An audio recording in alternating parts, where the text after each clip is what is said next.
થરાદ શહેરમાં તંત્રની દબાણ હટાવો ઝુંબેશ. તંત્રની નોટિસ પછી વેપારીઓએ સ્વેચ્છાએ દબાણ હટાવ્યા છે. દબાણ દૂર કરવાની વેપારીઓએ જાતે જ કામગીરી કરી છે. થરાદ જિલ્લાનું વડું મથક બનતા અડચણરૂપ દબાણ દૂર કરવામાં આવ્યા છે. શાક માર્કેટના દબાણ દૂર કરવા તંત્રએ નોટિસ ફટકારી હતી.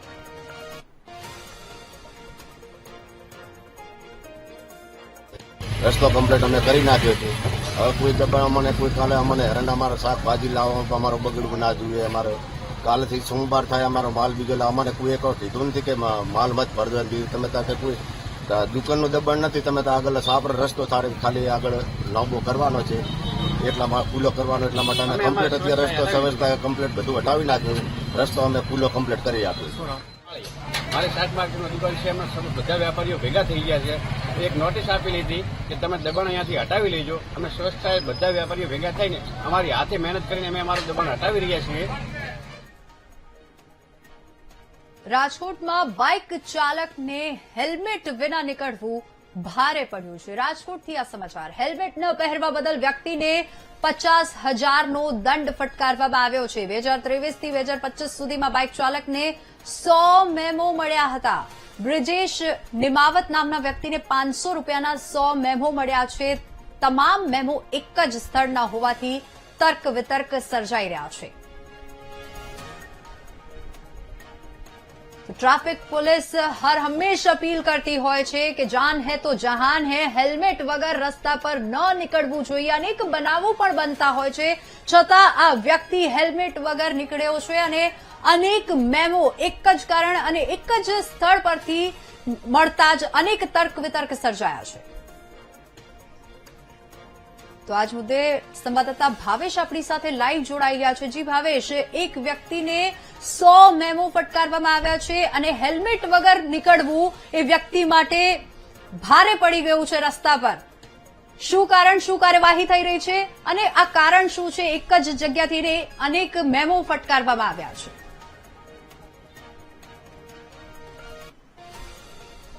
ચોક્કસથી જે પ્રમાણે રાજકોટમાં એક સાથે જે કહી શકાય છે કે 100 જેટલા મેમો છે તે ફટકારવાની ઘટના છે તે સામે આવી છે. હેલ્મેટના આ મેમો છે તે ફટકારવામાં આવ્યા છે. આપણી સાથે જે આ વાહન ચાલક છે જેમને આ મેમા આપ્યા છે, શું નામ છે તમારું? બ્રિજેશ નિમાવત. બ્રિજેશભાઈ, આ મેમા ક્યારે આવ્યા, કેટલા સમયથી તમને આવતા હતા અને ક્યારે જાણ થઈ? ટોટલ મેમાં જે છે એ 2023 થી લઈને 2025 ના છે, પણ મને જાણ રિસેન્ટલી થઈ છે અને જાણે કોઈ પોલીસ દ્વારા મને ફોન આવ્યો ત્યારે મને જાણ થઈ કે મારી ગાડીના ટોટલ 100 મેમા થઈ ગયા છે. એ પહેલા મને કોઈ પણ દ્વારા જાણ થઈ નથી કે મારી ગાડીના મેમા છે. પહેલી વાર આવું થયું અચાનક જ તમને આ 100 જેટલા મેમા આવ્યા છે, કેવું લાગ્યું? કારણ કે પ્રથમ તો મને ફેક લાગ્યું, કારણ કે જનરલી હું કોઈ અમારે ત્યાં આરટીઓ વાળા ભાઈ છે તો એ ઘણી વખત ચેક કરતા હોય છે કે કોઈના મહેમાન નથી ને કોઈના મહેમાન, તો એમાં ચેક કરતા એમાં 00 બતાવે છે. ત્યાર પછી ખબર પડી કે ભાઈ આની સાઇટ ચેક કરવા માટે અલગ સાઇટ છે એમ પરિવહન, એમાં જોયું ત્યારે ખબર પડી. અને પછી મારા એક આરટીઓમાં મિત્ર છે, એમને કીધું કે ભાઈ આવી રીતનો કોઈનો ફોન હતો તો ભાઈ તમે ચેક કરી આપો ને કે ભાઈ હકીકતમાં 100 મેમાં છે કે ફેક છે. તો એમને ચેક કર્યું ત્યારે ખબર પડી કે ના બ્રિજેશભાઈ હકીકતમાં બતાવે છે, પણ 2023 થી લઈને ગયા મહિનાના મેમા છે તમારા. અને બધા એક જ કેમેરાના મેમા છે અને બધા હેલ્મેટના મેમા છે, બીજા કોઈ મેમા નથી તમારા. કેટલી આ દંડની રકમ કેટલી થાય છે? દંડની રકમ 50,000ની થાય છે. ટોટલ 100 મેમા છે. શું કરો છો? હું પ્રાઇવેટ જોબ કરું છું. 50,000નો દંડ હવે ભરવાનો થશે તો હવે શું લાગે છે? 50,000નો દંડ હું ભરી શકું એવી કોઈ પરિસ્થિતિ જ નથી મારી. અને તંત્રએ મને બી ખબર નથી પડતી કે તંત્ર હવે 100 મેમાં જમા થયા પછી કેમ ફોન કરે છે. જયારે પહેલી વાર લાઈક મેં જો હેલ્મેટ નતો પહેર્યો તો દંડ કર્યો, બીજી વાર દંડ કર્યો, ત્રીજી વાર કર્યો, તો ત્યારે એમને મને ફોન કરવો જોઈએ. ત્યારે એમને મને કોઈ પણ જાતનું ઘરે પત્ર આવે જ છે પોસ્ટ દ્વારા. તો મને 100 મેમાં થયા તો હજી સિંગલ મેમાંનો મને ઘરે પત્ર કે કોઈ મને જાણ નથી. 100 મેમાં થયા ત્યાર પછી મને જાણ કરવામાં આવે છે કે તમારો 50,000નો દંડ થયો છે. તો કેવી રીતે એક્સેપ્ટેબલ છે? આ મામલે પોલીસને કઈ રજૂઆત કરી છે? હું ગઈકાલે પેલું લોક અદાલત ભરાણી હતી ત્યાં ગયો હતો, પણ ત્યાંથી કોઈ કહેવાય ને કે આન્સર મળ્યો જ નથી. ત્યાંથી એવું કહેવામાં આવ્યું જજ સાહેબ દ્વારા કે તમને કોર્ટનો કોઈ પણ પરિપત્ર હોય, કોર્ટ દ્વારા તમને કોઈ પણ કાગળ તમારી પાસે હોય તો એ મને બતાવો, પણ કોર્ટ દ્વારા કોઈ મને કોર્ટ તો શું કોઈ પણ મને સિંગલ આવ્યું જ નથી આરટીઓ દ્વારા આવ્યું નથી, કોર્ટ દ્વારા આવ્યું, તો કેવી રીતે મારે ત્યાં રજૂઆત કરવી? અને ઓનલાઈન બતાવે છે. તમે આ મેમા ભરશો કે શું કરશો હવે?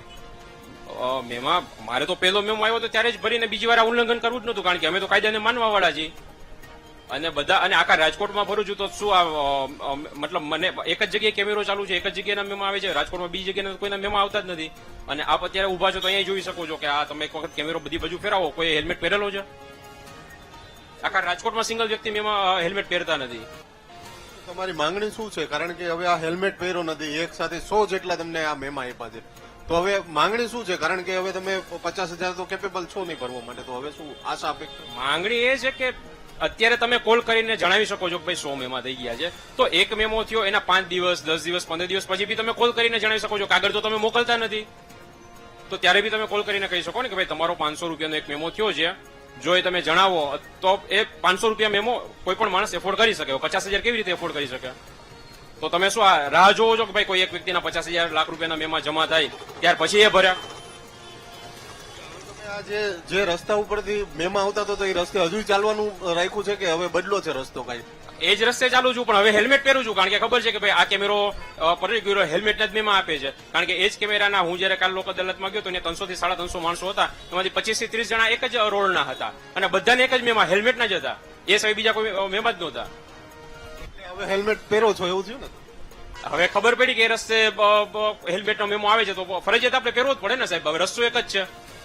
ચોક્કસથી જે પ્રમાણે એક જ અરજદારને આ અલગ અલગ રીતે 100 જેટલા મેમા આવ્યા છે અને આ મેમાને લઈને ક્યાંક ને ક્યાંક પોલીસની કામગીરી ઉપર પણ સવાલો ઉભા થઈ રહ્યા છે. હવે તો આ જે અરજદાર છે તેમને એક જ સ્થળેથી આ મેમા આવતા હતા, એટલે કે હવે તેમને જ્યારે તેઓ આ રસ્તા ઉપરથી ચાલે છે ત્યારે હેલ્મેટ પહેરે છે, ફરજિયાત તેઓ હેલ્મેટ પહેરતા થઈ ગયા છે, કારણ કે જ્યારે દંડ ફટકારવામાં આવ્યો છે ને ત્યારબાદથી જ તેમને હવે હેલ્મેટ પહેરવાનું શરૂ કર્યું છે. જી બિલકુલ ભાવેશ, આભાર સમગ્ર માહિતી બદલ.